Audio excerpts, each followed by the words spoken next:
फर्क पड़ेगा जाए भी तो आवाज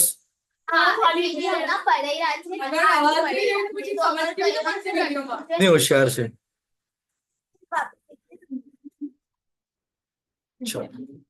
હવે ઓકે સુકૂન ઓકે આ શું કામ મેં રેકોર્ડ બી કરી રહ્યો છું કેમ કે આના અંદર થોડું લંબુ ટોપિક છે અને મુમકિન તમને શાયદ એક સુકૂન હવે બી સુકૂન અંદર તમે કેટલું પડવું ચૂક્યા છો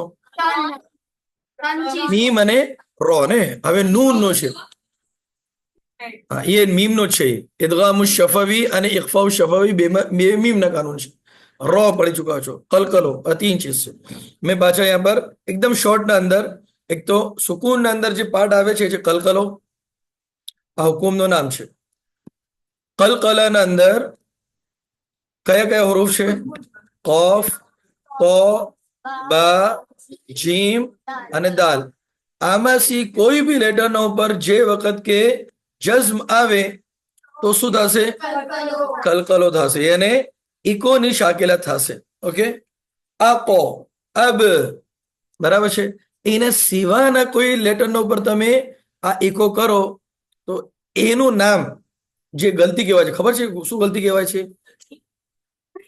એ ગલતીનું બી નામ છે નહીં ખબર તમે લોકો જે હિફ્ઝ કરવા જાઓ તમને ખબર હશે ને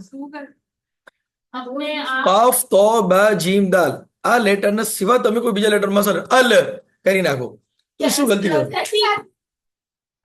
તહરીકુસ સાકિન સમજી ગયા એનું શું કહેવાય તહરીકુસ સાકિન એનો તહરીકુસ સાકિન નો મતલબ શું છે કે સુકૂન વર્ડ છે એને જઝમ લાગેલું છે તમે એને તહરીક હરકત આપી રહ્યા છો બરાબર છે યસ આ મિસ્ટેક નું નામ છે કે તમે જે લેટરના ઉપર જઝમ લાગેલું છે અને કુતબો જદના સિવાનું કોઈ લેટર છે એના ઉપર તમે શું કહી રહ્યા છો કલકલો કહી રહ્યા છો તો એ ગલતી શું કહેવાય તહરીકુસ સાકિન મસલન વદાઇફુના તસ આ શું થઈ ગયું તહરીકુસ સાકિન અસ કુમ બરાબર છે વતવિલ તો આ સગલા તો એના વાસ્તે મેં તમને જતાવું છું કે તમે આ હંમેશા તિલાવત ના કરો ક્લિયર છે સર આ સુકૂન અંદર એક ચીજ થઈ બીસરી ચીજ આનો ગલતી છે એનું નામ બી આપણે લખી દઉં છું મેં તહરીકુસ સાકિન ઓકે ચલો સેકન્ડ ચીજ છે સર રો ઓકે રો चलो हमने अभी मैं शुरू गई ना तो रॉ ले ली रॉ ओके रॉ બે શાકિલસી પડાય જાડુ અને ઓકે કયા હરુફ છે કે જે ફક્ત જાડા પડાય બોલો સોદ દોદ કો ગૈન અને શરૂમાં આવે સો અને લાસ્ટમાં આવે કોફ આ 7 હરુફ ઓલવેઝ જાડા પડાય આ જાડા હરુફ તમે શું કહેશો અરબીમાં મુફખ્ખમ હજી આ 7 હરુફ નું શું નામ પડે છે આ 7 હરુફ નું શું નામ પડે છે આ વર્ડ ને નહીં આ વર્ડ નો એક કેટેગરી છે શું નામ પડે છે એનું અમે બતાવી ચૂકું છું આપણે ફક્ત લીખી તો યાદ કેવા રહે એને રિકોલ કેવા કરશો ફક્ત બુકમાં તો નહીં હુરુફુલ ચલો બોલો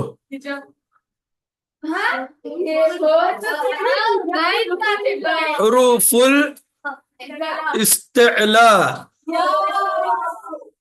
હુરુફુલ ઇસ્તિલા આ થયા 7 હુરુફ હવે ટોટલ કેટલા હુરુફ છે પૂરા અરબી ના અંદર 28 માંથી 7 ગયા કેટલા બચ્યા 21 બરાબર છે 21 માંથી આ એક રો છોડી દો અને બીજા 20 તો ये 20 हुरूफ ऑलवेज पतला पढ़ा है અને રો જાડું અને પતલું બેવે પડાય જાડું અને પતલા ઓકે હવે આપણે આ તો શીખી ચુક્યા છે કે રો નો ઉપર જેવારે જબર હોય યા રો નો ઉપર પેશ આવે તો જાડું પડાય ઓકે રો ના નીચે ઝેર હોય તો પતલું પડાશે મુરક્કક પડાશે વેરી ગુડ હવે હમણાં यहाँ पर આપણે શું કામ દેખી રહ્યા છે કેમ કે આપણે દેખી રહ્યા છીએ રો નો ઉપર જ્યારે જઝમ આવે ત્યારે શું કરશો તમે એમ કે સુકૂનની વાત ચાલી રહી છે ને.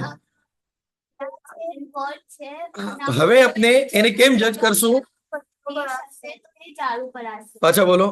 રોના પેલા જે લેટર છે ના ઉપર જબર યા પેશ હશે તો वो જોડાઈને ચાલુ કરાશે અને રોના પેલા જે અલ્ફાઝ છે એના અલ્ફાઝ ને શું કહેવાય એને?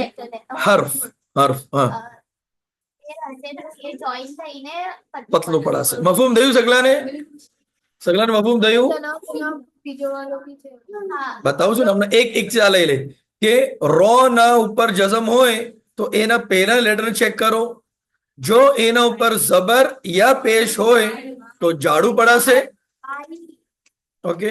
અગર રો ના ઉપર જઝમ છે અને એના પહેલાના લેટરના નીચે ઝેર છે તો શું થશે? એ પતલું પડાશે. મફહૂમ થયું? આ એક ચીજ. હજી રો નું હજી કાનૂન છે. રોના ઉપર જઝમ છે ને એના પહેલાના હર્ફના ઉપર ઝેર છે મેં એને જોઈન આમ તો કેમ પડાશે? આમ અગર પતલું પડાશે મગર અગર રોના પછી કોઈ એવો વર્ડ છે જેને ચાલુ કરાય તો એ કયું લેટર હોય એના પછી? ચાલુ કયા લેટર છે? હુરુફુલ ઇસ્તિલા એમ બોલો ને, હમણાં તો બતાવ્યું મેં. હોય તો જોઈન થઈને રો ચાલુ કરાશે કેમ કે એના પછી હુરુફુલ ઇસ્તિલાના હર્ફ છે. બરાબર છે. આમ તો રો ના ઉપર જઝમ હોય અને એના પહેલા ઝેર હોય તો ઓલવેઝ પતલું પડાય. બટ એક્સેપ્શન શું છે કે જો રો ના બાદ હુરુફુલ ઇસ્તિલા માં से કોઈ વર્ડ હોય તો એ શું થશે? જાડું પડાશે. બરાબર છે. રો જાડું પડાશે. રો શું પડાશે? જાડું પડાશે. ઓકે.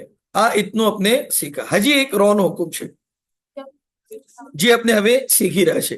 तीसरी चीज, पहलू रो न पहला जबर या पेश तो जाड़ू, रो न पहला जेर तो पतलू, रो न पहला जेर मगर एना પછી જો જાડા હરુફ હોય તો રો જાડું પડાશે. હવે तीसरी चीज ये શું છે કે બોલો નહીં, ये એમ એક્સેપ્શન છે કે રો ના પહેલા जज़म वाला रो ना पहला जो हमजतुल वस्ल आवे. खबर છે हमजतुल वस्ल? આ મિસલ એના ઉપર નિશાનો છે. हमजतुल वस्ल નિશાન આમ આ સોદ છોટો લખેલો છે. આ મિસિર કુરાનમાં દેખાશે. બરાબર છે. આ हमजतुल वस्ल કહેવાય. ઓકે. हमजतुल वस्ल એને નામ લખી દઉં છું મેં. हमजतुल वस्ल નહીં हम मगर તમે બોલી તો શકો ને, તમે એમ કહેશો કે સાહેબ वो वालू બરાબર છે. આવી એ બી મેં તમને બતાવી દઈશ કેમ આવશે. હમણાં સમજી લો. પહેલા જઝમ વાલા રો ના પહેલા જો हमजतुल वस्ल આવે તો કોઈ બી એરાબ હોય એના પહેલા ઓલવેઝ શું પડાશે? જાડું. બરાબર છે. મફહૂમ થયું? તો હવે જાડું 3 કન્ડિશનમાં પડાશે.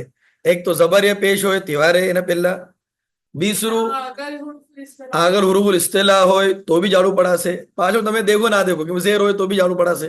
અને थर्ड कंडीशन जो जज़म वाला रो ना पहला हमजतुल वस्ल होय तो भी जाड़ू पड़ासे. रो થયું? મફહૂમ થઈ ગયું? અગર ના હોય અને રજ હોય, રના બાદ રજ હોય તો પછી રો ચાલુ કરાશે કેમ કે એ પછી દેખવામાં નહીં આવે ને.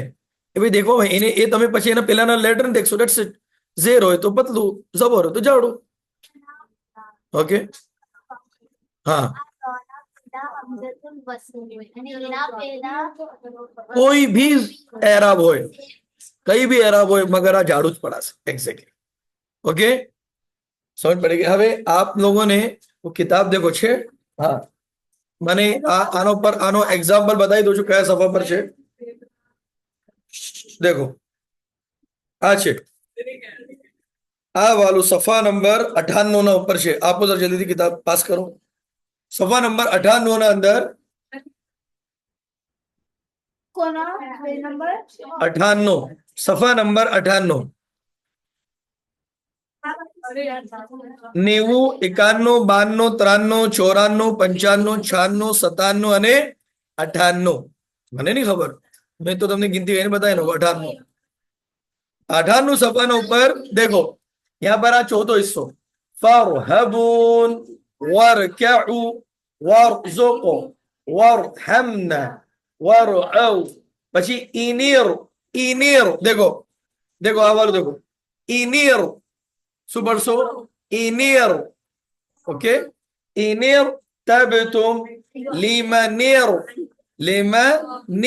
તદો પછી सेम चीज लिखी હવે यहाँ पर છે ને આના જે ઝેર છે તો ઇરજીઉ હમણાં એ એના નીચે देखो અમીર અમીર તાબુ અને ઇરજીઈ એને હમઝતુલ વસ્ત જેવારે બી રો ના પહેલા આવી જાય તો રો ઓલવેઝ જાડું પડાશે મુમકિન છે કે તમે આને શરૂ કરી રહ્યા છો હવે તમને કહ્યું સૂરતુલ ફજર ની અંદર મેં તમારું એક મિનિટ સૂરતુલ ફજર ની અંદર ત્યાંથી આયત શરૂ થાય છે તો સૂરતુલ ફજર ની અંદર આખરી આયત શું પડશે ઇરજી મગર છે એકચ્યુઅલી હમઝુલ વસ્લ તો તમે શું પડશો એરો શું પડશો એરો ઓકે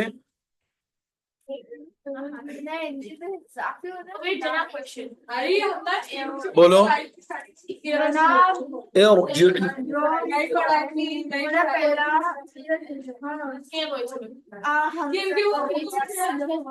સોરી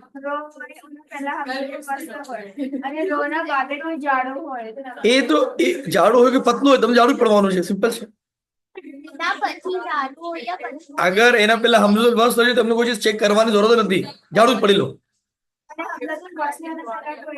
એક કોઈ બી લેટર હોય કોઈ બી એરા તમે જાડું પડી દો કોઈ એનું ઓકે ચલો રીકેપ પછી નેક્સ્ટ આગળ बढ़िए રો જઝમ વાલા રો ના પહેલા જો ઝબર या पेश હોય તો જઝમ વાલા રો ના પહેલા ઝેરો લેટર હોય તો જઝમ વાળા રો ના પહેલા ઝેર હોય બટ રો ના પછી હુરુફુલ ઇસ્તિલા માસિક હોય તો જઝમ વાળા રો ના પહેલા હમઝતુલ વસ્લ હોય તો ગુડ अभी ठंडा लगी नेक्स्ट ओके अपने कितना हकाम देखी चुका बे चलो यहाँ ध्यान आपो कलकला देखी लीधु અને રો देखी હવે આપણે देखिए મીમ સાકિના આ બી થઈ ચૂક્યું છે એને પછી જે આવશે એ જરા મુશ્કેલ છે એને પછી જે આવશે મીમ સાકિન થઈ ચૂક્યું છે ઓકે કઈ નહીં ના થયું તો यहाँ पर છે मीम साकिना सुनो सब यहाँ ध्यान आपो मीम साकिना मिस्री कुरान ना अंदर બે શાકલે से लिखाય છે એક છે આ મિસલ यहाँ देखी રહ્યો સગલા અને બીસરું છે આ મિસલ જેવાર બી તમને મીમ આમાં દેખાય તો સમજી આવજો કે આ શું છે મીમ સાકિન ની માના જઝમ વાળું મીમ હા થઈ ચૂક્યું મને ખબર છે બેટા ઓકે હવે જે વખત આ મિસલ મીમ હોય જે વખત કે જઝમ હોય મીમ ના ઉપર તેવાર તમે તિલાવત કેમ કરશો એના અંદર જ્યારે મીમ તિલાવત કરતી વખત તમારા બેવે હોઠ મળશે જ આમિર મીમ બોલતી વખત તમારા બેવે જોઈન્ટ લિપ્સ હશે જોઈન્ટ થશે અગર આ જઝમ હોય તો જઝમ લાગેલું હોય તો એનો મતલબ એમ કે તમે ક્લિયર મીમ અદા કરશો એમાં કોઈ તમને તકલ્લુફ નથી કરવાનો સમજી ગયા એકદમ આસાન છે હવે આ વાળું મીમ હોય તો એના અંદર બે કન્ડિશનમાં આ મિસલ મીમ लिखाય છે પહેલી કન્ડિશન એના બાદ એક નેક્સ્ટ વાળું જે લેટર હોય એ તજદીદ વાળું મીમ હોય અને બીજી કન્ડિશન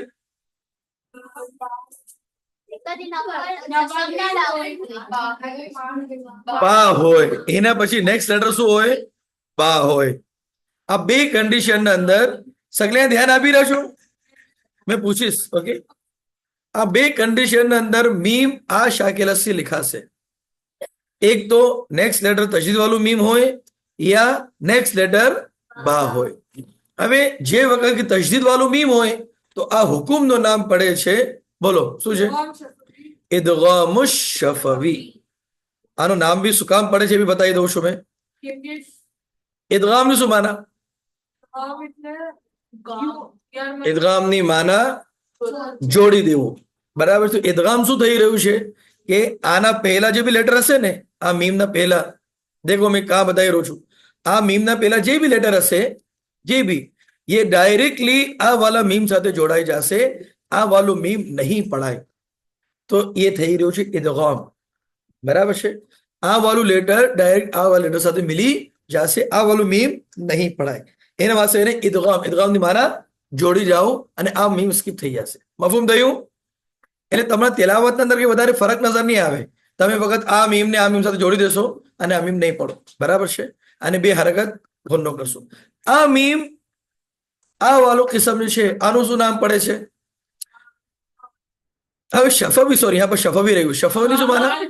શફવી રિલેટેડ ટુ હોઠ છે. કેમ કે મીમ તમારો હોઠનો ઉપર ડિપેન્ડ હોય છે. તમે અગર મીમને બરાબર અગર ક્લિયર આમ હોઠ બંધ કરીને પડો, મતલબ તમે મીમ ક્લિયર પડી રહ્યા છો.